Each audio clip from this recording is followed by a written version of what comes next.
dessinée par un Italien, comme la 404 de tout à l'heure. Alors vas-y, présente-nous ta Monte Carlo. Donc une Lancia Beta Monte Carlo. Celle-ci, elle est de 78, elle a été commercialisée. La Beta Monte Carlo a été commercialisée de 76 à 81. D'accord. Le nom Monte Carlo est lié aux courses du... Voilà, d'accord. Voilà. Commercialisé en Europe et aux États-Unis. En Europe, 5700 et quelques exemplaires. Ouais, donc ça fait peu quand même. Et production mondiale, 7595 exemplaires. D'accord. Donc une voiture assez rare. Assez rare. Bah, déjà, tu sais combien il en restera aujourd'hui? C'est pas facile. J'essaie de savoir. C'est pas facile. Non. Et a priori, bon, si j'étais un petit peu plus compétent en informatique, peut-être que je pourrais. Ouais. Ah bah il faut demander, on a des spécialistes en informatique. Donc voilà, si quelqu'un sait, qui est bon en informatique, qui sait pour dans un mois nous donner le nombre de Monte Carlo qui restent, Qui sont encore voilà. au moins immatriculés en France. Au moins immatriculés en France, ouais. On essaiera de te donner l'information. Donc 78. Donc, ce modèle-là, 78. Mais c'est une série 1, donc esthétiquement, la différence entre les séries et les séries 2, les dérives sur la série 2 sont vitrées. D'accord. Ce qui permettait d'avoir un peu plus de visibilité en 3/4 arrière. D'accord, oui, parce que voilà. Oui, d'accord. Quand tu es au volant, que tu regardes derrière, voilà, tu n'as pas du tout de... ça peut masquer la vue. C'est une carrosserie métal. Métal, tout à fait. Il n'y a aucune pièce en Non, carrosserie tout métal. La position du moteur transversal arrière. Transversal arrière. Combien de cylindrées? 2 litres. 2 litres. 2 litres, 120 chevaux. Moteur conçu par Lampredi, donc le motoriste de Ferrari. Voilà. Fiabilité, tout ça, pas de souci. Mécanique, non. Électrique, oui. Électrique, oui. Électrique, c'est plus... c'est une italienne. C'est une italienne, et puis c'est vrai que la qualité des connectiques et tout ça, c'était un gros problème sur les véhicules français dans les années, un peu plus tard dans les années 90. Et voilà, ça c'est vrai que quand ça commence à tout clignoter comme un sapin de Noël, et voilà, il y a un mauvais contact et on va peut-être mettre le feu dans la voiture. Donc c'est une propulsion. Propulsion, ouais. Donc tu peux un petit peu, on s'amuse un petit peu. Voilà. Il y a moyen de se faire plaisir. Il y a moyen de se faire plaisir. Route, sur petite route sinueuse, c'est plaisant. Sur route grasse, j'ai fait une petite sortie une fois. Ouais. J'ai pas allé loin et je suis rentré. Voilà. Après, j'ai pas envie de la casser. Ouais, on est tous pareils avec nos voitures. On aime bien les amener à la limite, mais jamais passer la limite. Voilà. Parce qu'après, les conséquences sont compliquées. Au niveau de la pièce détachée, avec 7000 véhicules, ça doit être... en carrosserie, parce que tout ce qui est mécanique et tout, tout ce qui est mécanique, il n'y a pas de souci. Tableau de bord et tout, c'est un tableau de bord de véhicules de série. De série aussi, oui. Il n'y a pas par contre, de particularité. Le gros souci, c'est tout ce qui est vitre. Oui. Ça c'est pas compliqué. Je pète une vitre, je pleure. Introuvable. Donc il faut faire très attention. Même le pare-brise aussi. Ah, pare-brise, introuvable. Et même les équipes d'avance, c'est des rectangulaires. Enfin, rectangulaire. D'accord. Ah oui, donc ouais, donc évidemment à l'époque c'était encore des vitres en verre. Ouais. Et t'as pas essayé de mettre un revêtement plastique? Pour l'instant, non. On colle un petit film qui permet en cas d'un choc de cailloux, de rayons. Non, pour l'instant j'ai laissé ça comme ça. Voilà. Au niveau du donc le coffre, il est relativement... Pour un véhicule comme ça, il est assez spacieux, ouais. Oui. C'est un strict de 2 places. C'est un vrai, là c'est 2 places. Là, c'est le strict de 2 places. Et c'est vrai que le volume du coffre est quand même... Le volume du coffre est quand même pas mal. Voilà. Ça permet de partir à 2. La tente de camping familiale, on verra pas. Voilà. Mais bon, il y a... Voilà. Moi, sur la mienne, c'est largement moins de place. c'est sa couleur d'origine, c'est sa peinture d'origine. Oui.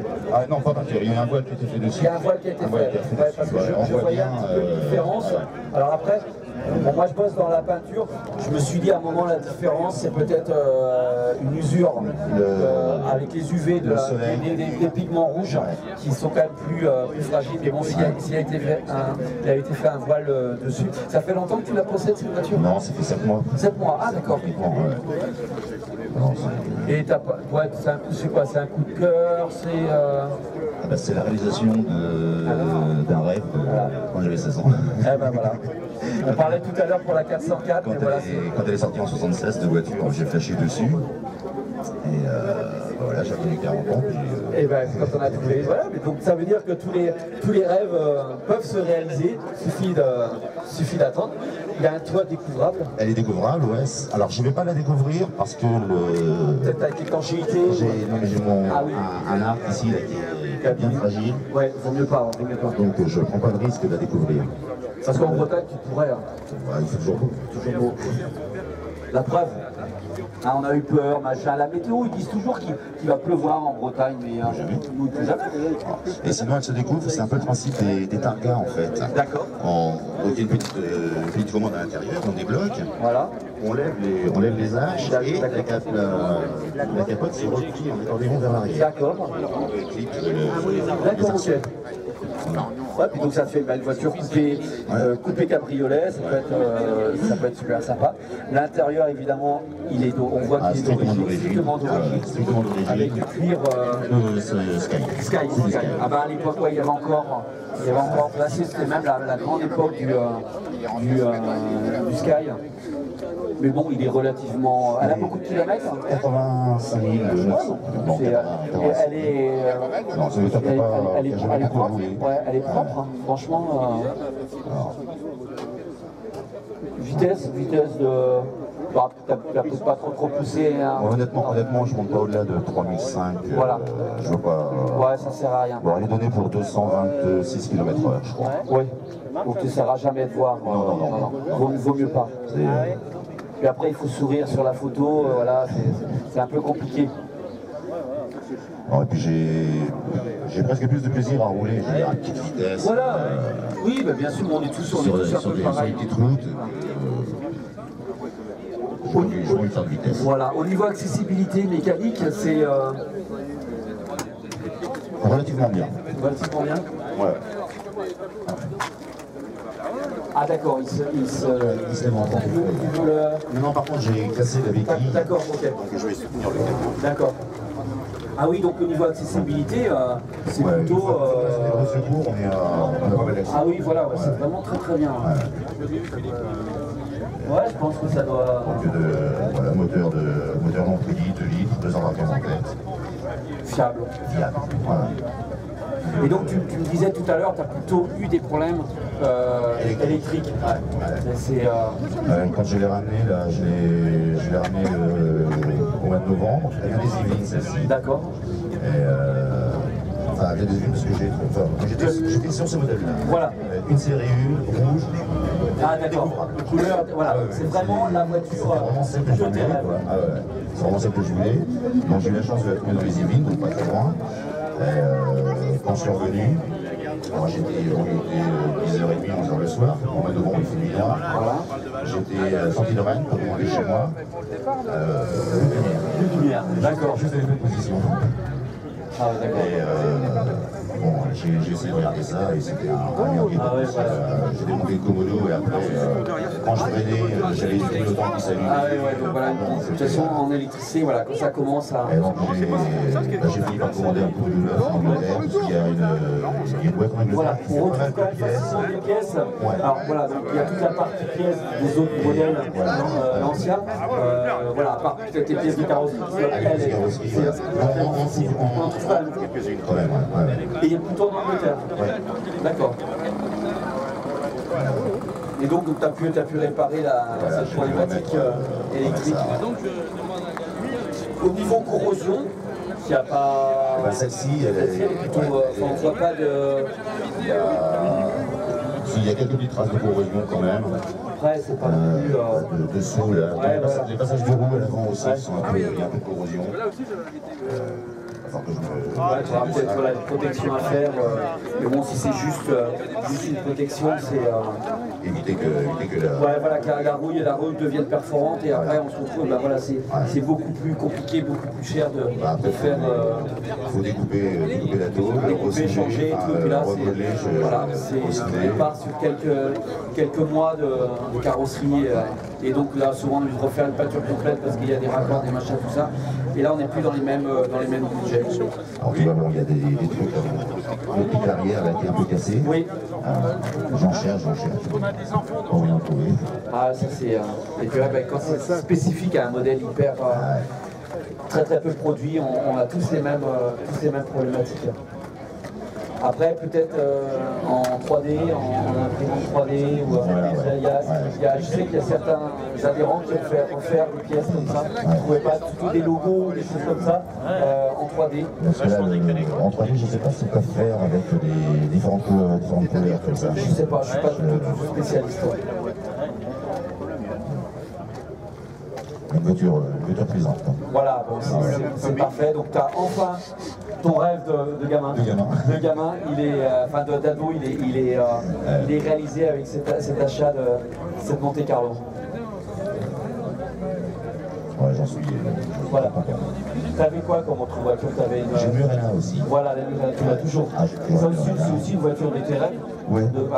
Moi aussi, c'était pareil, c'était Baguera, Murena, Baguera, tout ça, c'était notre époque. Mais la Murena est beaucoup plus facile à trouver que la Monte Carlo. En Murena, en Sologne, il y a énormément de... Puisque sur Romorantin, voilà, il y a énormément de... C'était le fief. Il y a beaucoup de gens qui ont des possibilités de trouver de la pièce détachée. Ok, bah, je te remercie pour cette présentation. Voilà. Voilà, bah, comme ça, voilà, moi je voulais que chacun présente son véhicule. C'est un petit peu différent de d'habitude, en l'absence de notre ami Eric. Et puis voilà, on sent la passion et qui passe. Voilà, ça c'est clair. Et c'est le plus important. C'est le plus important. Non, c'est vrai. Bon, c'est pas le même. Ouais, voilà. Bah ouais, mais c'est super qu'on... Voilà, au niveau budget, ça n'a pas été trop... 40 ans d'économie, tu me diras. Dans le petit cochon. Non, ce sont des voitures qui se négocient entre 18 et 20 000 euros. Voilà. Après, dans un budget, c'est un budget à peu près classique pour des voitures relativement rares. Et la cote, tu sais, la cote que ça prend... C'est assez stable. Ça fait que 7 mois que je l'ai. Voilà. Et puis j'ai pas envie de. Voilà, j'ai pas acheté ça pour faire un investissement. Voilà. Donc, voilà, t'as bien raison. Faut pas penser au prix des voitures à la revente parce que sinon on s'en sort plus. Ah non, j'ai pas du tout acheté ça dans le. Voilà, il faut pas. Et même si. Je serais content si dans quelques années, je laisse son héritage à un de mes gens. Ah bah voilà, ouais, tout à fait. Ça doit être le numéro, la 3600, ouais. Je suppose. Oui. Donc à peu près mis... À peu près moitié de la production. Voilà, moitié de la production. Hein. Ouais, puis le moteur, il est vraiment accessible. Hein. Ouais, tout. Au niveau mécanique, il n'y a pas c'est beaucoup plus accessible que la Murena. Oui, voilà. Oui, parce que la Murena, c'est infernal. Voilà. Ok, très bien. On va te laisser repartir. Voilà. Ok.